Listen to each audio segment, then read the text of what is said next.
So before I start, I know these cigars are super expensive, and I just want to try to pinpoint the logic on buying these. There are a lot of cigars out there that you can spend your money on. Collectible stuff, books, jars, $1,600, $2,000 items. Then there are small cigars that you can have anytime, but once in a while comes along something that's just special. And even though it's an extravagant amount of money, you know in the back of your head two things. Number one, it's a once-in-a-lifetime opportunity, and even if you get them and decide not to smoke them, they'll be worth more than they were when you bought them 5, 10 years from now. Number two, if you don't get them, you may be on your deathbed saying, you know, I never got to smoke a fucking poor Larranaga Regalias De Londres. You think I'm crazy, but hey, there are things you want to do in life. Me, I want to try every cigar there is to try. I want to know tobacco. I love tobacco. I've been in love with tobacco since, I don't know, I was 12. Even when I was a little kid, I used to play in my backyard and find cigarette butts and play, fiddle around with them. I always knew I wanted to smoke. Then I started smoking. Of course, it started with cigarettes.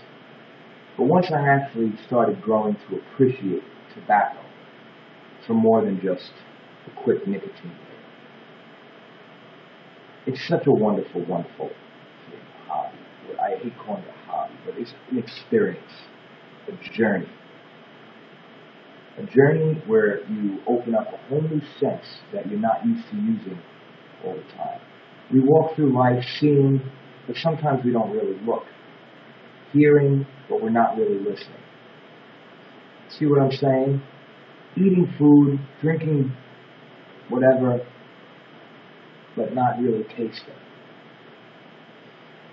This is an opportunity, as when one would go to a museum, the Louvre, say, to look at the Mona Lisa, to really look at it. Or go to the Philharmonic and hear them play Beethoven's Ninth, or Chopin, any of the nocturnes, or to really listen to it. And with cigars, you're given an opportunity to really experience the sense of taste and smell. Cigars use every sense. You hold them and feel them, you smell them, you taste them, obviously. But even their appearance, the way they look, affects someone. Sound, I don't know. Some could argue that the click of a humidor opening or the flint wheel of a lighter can, in certain circumstances, really bring out the mood. So senses are so much more important than just mere survival gifts from God. They are our means to experience pleasure through life. And it's up to us to decide how great a pleasure we wish to experience. So sometimes, it's nothing like Cuban coffee. Sometimes, we have to spend a little money to have a little fun. So, this, my friends, is a Larranaga Regalias De Londres. Holding the box up. Now, as you can see, I love regional editions that come in these dress boxes, old school style. Hunters Frankau does these kind of retro boxes. Boxes and bands that were used way back when the cigars were first banded and being issued and how they were presented.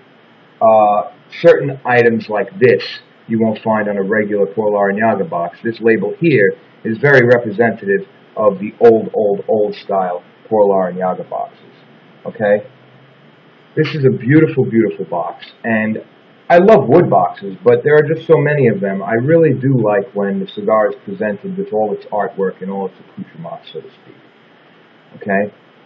Larranaga, and this is what your box is going to look like. You got your label on that side, Here we have our Regional Edition emblem. Don't forget to check for that. Sometimes you need excitement.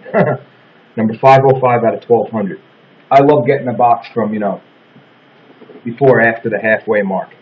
Kind of makes me feel like, all right, I definitely got what the cigar was supposed to be. On the other side,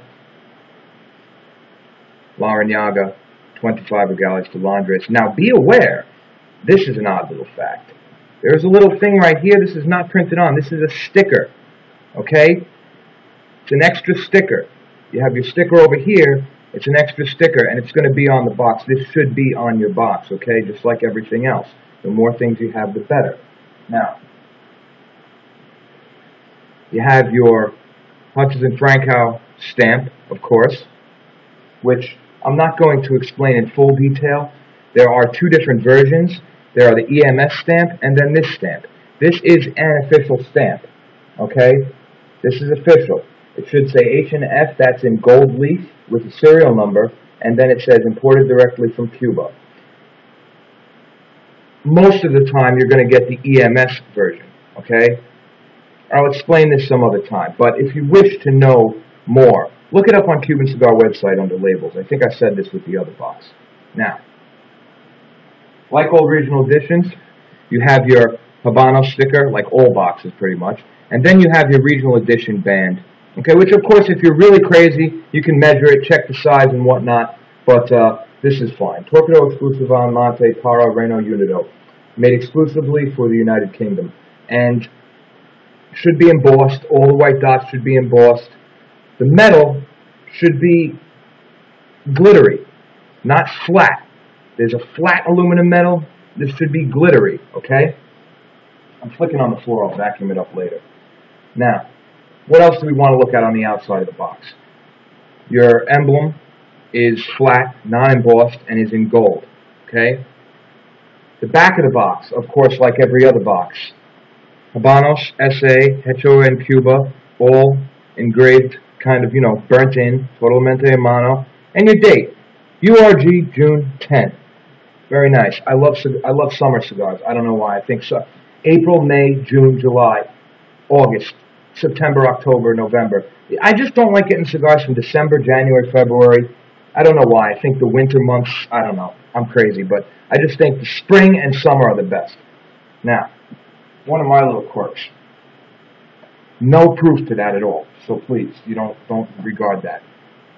This box came out in that period when they were switching over to the new label, the new government seal, Cuban government seal.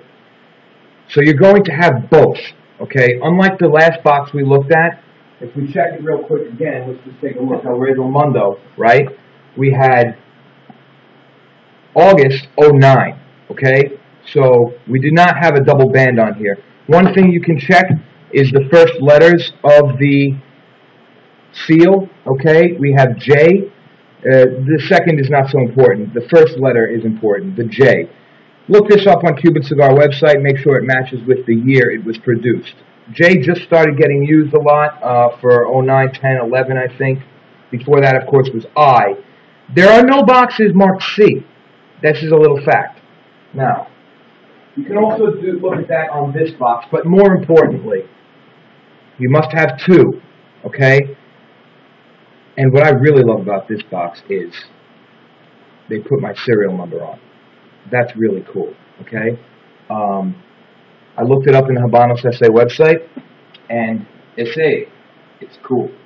Now, here's a little trick. If you really, you know what? I'm not even going to say it. Don't worry about it. Got my little serial number. It's great. Let's not get crazy.